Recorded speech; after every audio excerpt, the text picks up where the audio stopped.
વિદ્યાનિકેતન શૈક્ષણિક સંકુલના online teaching પ્રોગ્રામમાં ફરી એક વખત આપનું હાર્દિક સ્વાગત છે.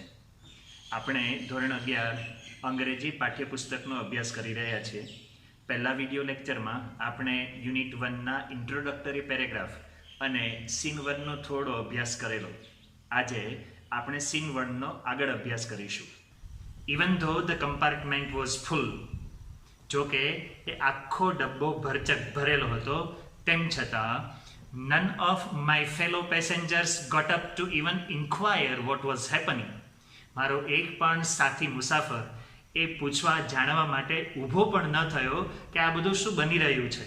ટુ ઇન્ક્વાયર એટલે પૂછપરછ કરવી કે પૂછપરછ કરીને જાણવાનો પ્રયત્ન કરવો. Forget about their coming to my rescue, એ લોકો મને બચાવવા માટે આવશે એ વાતને તો જવા દો, એ વાતને ભૂલી જાઓ. પણ એમાંથી એક પણ મુસાફરે એ જાણવાની પણ તસદી ન લીધી કે આ બધું શું બની રહ્યું છે. I had no option but to take them on, મારી પાસે તેમનો મુકાબલો, તેમનો સામનો કરવા સિવાય બીજો કોઈ વિકલ્પ નહોતો. અહીંયા ટેક ઓન એક ફ્રેઝલ વર્બ આવ્યું છે. ટુ ટેક ઓન એટલે સામનો કરવો, મુકાબલો કરવો. જેમ કે India will take on New Zealand in the semifinal. સેમીફાઇનલની અંદર ભારત ન્યુઝીલેન્ડનો સામનો કરશે, ન્યુઝીલેન્ડનો મુકાબલો કરશે. So I caught a youth who was trying to size me up. તેથી એક યુવાન કે જે મને માપવાનો પ્રયત્ન કરી રહ્યો હતો એને મેં પકડ્યો. અહીંયા એક સાઇઝ અપ શબ્દ આવ્યો છે. ટુ સાઇઝ સમવન અપ એટલે કોઈને માપવાનો પ્રયત્ન કરવો, એટલે જ કે કોઈની તાકાત, શક્તિનો અંદાજ, તાગ મેળવવાનો પ્રયત્ન કરવો.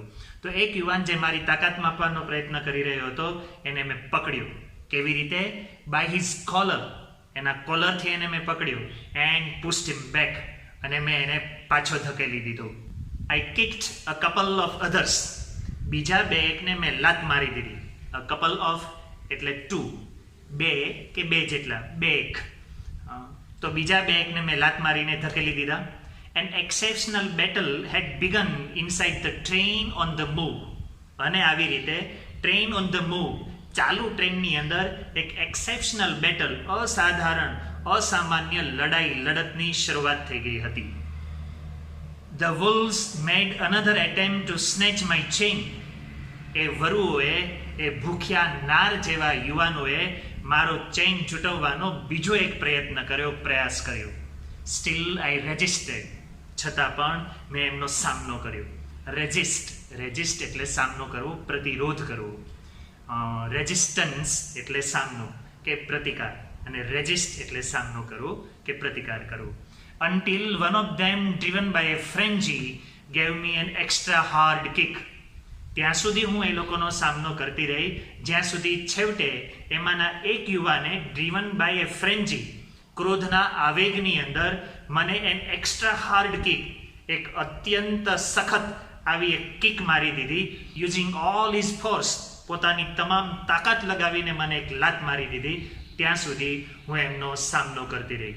પરંતુ છેવટે ઓફ બેલેન્સ, એની એ જોરદાર લાતને લીધે ઓફ બેલેન્સ, મેં મારું સંતુલન ગુમાવી દીધું.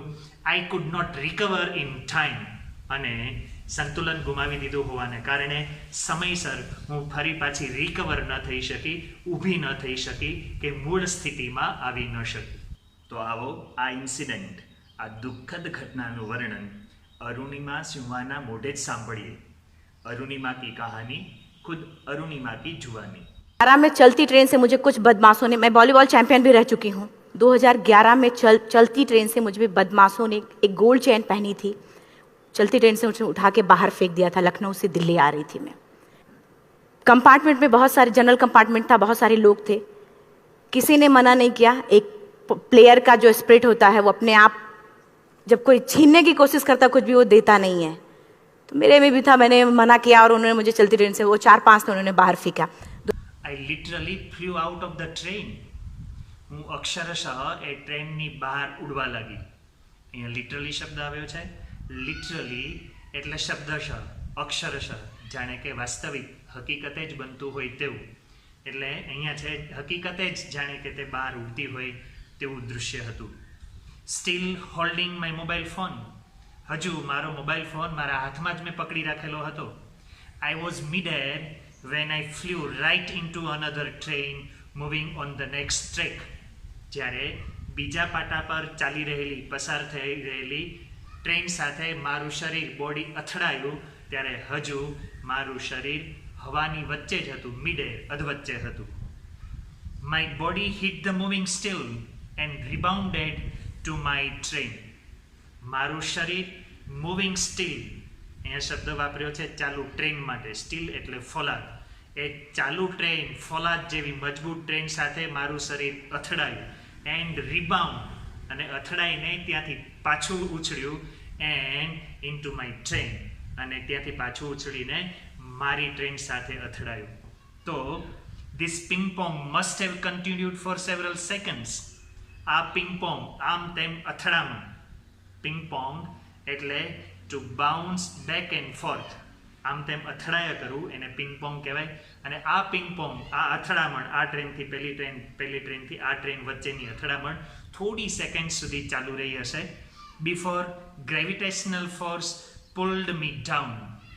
છેવટે જ્યાં સુધી ગુરુત્વાકર્ષણ બળ ખેંચીને મને નીચે લઈ આવ્યું ત્યાં સુધી આ પિંગ પોંગ ચાલુ રહ્યું. Despite my efforts my left leg fell on the track. મારા પ્રયત્નો છતાં મારો ડાબો પગ એ ટ્રેક પર, ટ્રેનના પાટા પર પડી ગયો. ગચ, that was the sound of my leg getting chopped. અને ગચ એવો અવાજ આવ્યો. એ અવાજ હતો મારા ડાબા પગના કપાવવાનો. અહીંયા ચોપ શબ્દ આવ્યો છે. ચોપ એટલે કટ, ચોપ એટલે સ્લાઇસ. કુવાડા જેવી ધારદાર વસ્તુથી ઝટકા સાથે કંઈ કાપવામાં આવે એને કહેવાય chop. There was no one to hear my intense scream. મારી તીવ્ર ચીસને સાંભળવાવાળું ત્યાં કોઈ નહોતું. અરણ્ય રોદન ન્યાય જેવી એ ઘટના હતી. I lay motionless for a while. થોડા સમય માટે તો હું નિશ્ચેષ્ટ, મોશનલેસ પડી રહી. મોશનલેસ એટલે હિલચાલ કર્યા વગર, હલનચલન કર્યા વગર સ્થિર પડી રહી. Watching the red tail light of the train. અને ત્યાં પડ્યા હું ટ્રેનના છેવાડે, ટ્રેનની પાછળ લાગેલી એ લાલ લાઇટને જોઈ રહી હતી. ક્યાં સુધી? Until it deemed and faded into darkness. છેવટે જ્યારે ઝાંખી થતાં અંધારાની અંદર ઓજલ અલોપ થઈ ગઈ ત્યાં સુધી એ લાઇટને હું જોતી રહી. અહીંયા ફેડ શબ્દ આવ્યો છે. ફેડ એટલે ઝાંખું થવું, પણ અહીંયા અર્થ લેવાનો છે ઓજલ થવું, અલોપ થવું. Then I fainted. અને પછી હું બેભાન થઈ ગઈ. ટુ ફેન્ટ, ફેન્ટ એટલે બેભાન થવું, અને છેવટે હું બેભાન થઈ ગઈ. ત્યાર પછી શું થયું એ મને ખબર નથી. दुर्भाग्य ये था कि उसी समय दूसरी ट्रैक से ट्रेन आई और मैं उस ट्रेन में टकराई, फिर नीचे गिरी. दोनों ट्रेनें निकल गईं. कुछ देर बाद मैंने हाथ को ऐसे रख के उठने की कोशिश किया तो देखा कि मेरा पैर कट चुका था. थाई को उठा के देखा मेरा पैर ऐसे जीन्स में लटका हुआ था, ब्लड फोर्सफुली निकल रहा. दूसरे पैर की हड्डियाँ टूट टूट के बाहर निकल चुकी थी. पूरी रात मैं चिल्लाती रही ट्रैक पे, छोटे छोटे पत्थर होते ऐसे चिल्लाती रही कि कोई बचा ले, कोई नहीं आया बचाने. और जब पूरी रात चिल्लाते चिल्लाते इतना कि मुझे दिखाई भी देना बंद हो गया. जब ट्रेन आता था तो वाइब्रेट होता था. इतना ही नहीं, फ्री का इनविटेशन भी लोगों को मिल गया था. कुछ लोगों को ट्रैक पे, आपने ट्रेन के ट्रैक पे छोटे छोटे चूहे देखे होंगे. मेरे कटे हुए पैर पे आग के मेरे पैर कुतर रहे थे. मैं ब्रेन कॉन्शियस मेरा पूरा काम कर रहा था मेरे, लेकिन बॉडी में कोई भी मूवमेंट नहीं था. पूरे पल में वही चीज़ें सोच कि कैसे मैं अपने आप को कैसे बचा पाऊँ. लेकिन करीब पूरी रात ऐसे बीता. અને ત્યાર પછી શું થયું એ આપણે જોશું નેક્સ્ટ આવતા વિડીયોની અંદર, બીજા દૃશ્યમાં, સેકન્ડ સીનની અંદર. ત્યાં સુધી આવજો. પણ હા, બરાબર અભ્યાસ કરતા રહેજો, મહેનત કરતા રહેજો, કારણ કે વેલ બિગન ઇઝ હાફ ડન. સારી શરૂઆત કરવી એ કોઈ પણ કામને અડધું પૂરું કર્યા બરાબર છે. તો આગળ તો જે થાય તે, પરંતુ પ્રારંભે તો શરૂઆત થઈ જ જઈએ. Thank you for watching. આભાર.